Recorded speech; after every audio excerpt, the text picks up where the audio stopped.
ఆత్మీయ బంధుమిత్రులకు నమస్సుమాంజలులు. మనమందరం కలిసి శ్రీ శివానందలహరి గురించి తెలుసుకుంటున్నాం. ఈరోజు శ్రీ శివానందలహరిలో 92వ శ్లోకము.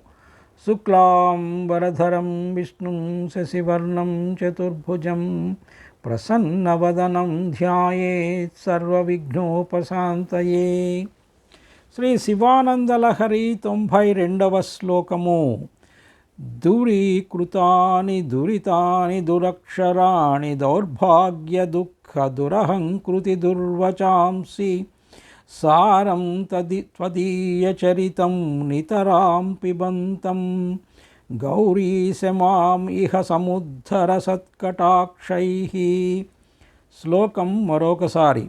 దూరీకృతాని దురితాని దురక్షరాణి దౌర్భాగ్య దుఃఖ దురహంకృతి దుర్వచాంసి సారం త్వదీయచరితం నితరాం పిబంతం గౌరీశమాం ఇహ సముద్ధర సత్కటాక్షైః.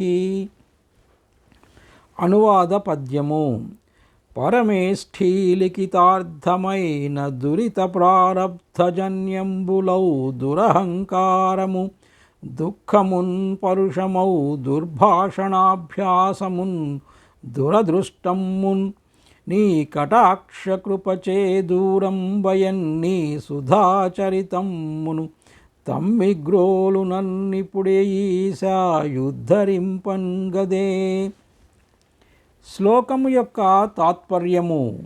గౌరీనాథ, నుదుట వ్రాసిన బ్రహ్మవ్రాతకు సూచకములగు సమస్త దుఃఖములు నీ కటాక్షము వలన పోయినవి.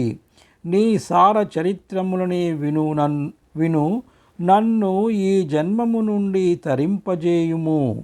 వివరణము. ఇంతకు ముందు శ్లోకంలో చెప్పినట్లుగానే ఈ శ్లోకంలో కూడా శివునికి కృతజ్ఞతలు చెప్పుకుంటున్నారు. ప్రతి జీవిని బ్రహ్మ సృష్టించి భూమి మీదకు పంపే ముందు ఆ జీవి భావి జీవితమెలా ఉంటుందో నొసటి మీద సూక్ష్మంగా వ్రాసి పంపుతారట. జీవి పూర్వజన్మలో చేసిన పాప పుణ్య ఫలితాలకు అనుగుణంగా ఆ వ్రాత ఉంటుందట. ప్రతి జీవి ఏవో లాభాలు, నష్టాలు, అదృష్టాలు, దురదృష్టాలు, సుఖదుఖాలు ఇలా ఎన్నో పూర్వకర్మ ఫలాలను ప్రస్తుత జన్మలో అనుభవిస్తాడట. శివుని అనుగ్రహం వలన శంకరులకు అటువంటి పూర్వజన్మ తాలూకు దురదృష్ట దుఃఖాలన్నీ తొలగిపోయాయట. ఇంక ఈ జన్మలో శివస్తోత్ర సంకీర్తన పూజనాదులు చేసి శివచరిత్రలు కథలే వింటారుట. అందుకు ప్రతిఫలంగా వచ్చే జన్మకు కర్మ మిగలకుండా క్షాళనమై ఈ జన్మలో ఉండగానే తరింపచెయ్యమని ప్రార్థిస్తున్నారు.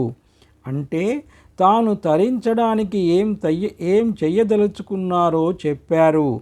అలా చెయ్యడం మనకు నచ్చితే మనము అలా చేసి తరించవచ్చని సూచన అన్నమాట. అంతేకాని మీరు ఇలా నేను చేసినట్లు చెయ్యండని తన సిద్ధాంతాలను మన మీద రుద్దడం కాదు. పెద్దవాళ్ళు ఇలాగే సలహా ఇస్తారు. విశ్వదాభిరామ వినురవేమ అని వేమన తనకు తానే చెప్పుకున్నాడు, కానీ వినురజీవ అని మనకు చెప్పలేదు. ఇంతటితో శ్రీ శివానందలహరిలో 92వ శ్లోకము సమాప్తము. సర్వే జనా సుఖినో భవంతు. స్వస్తి. ఓం శ్రీమాత్రే నమః.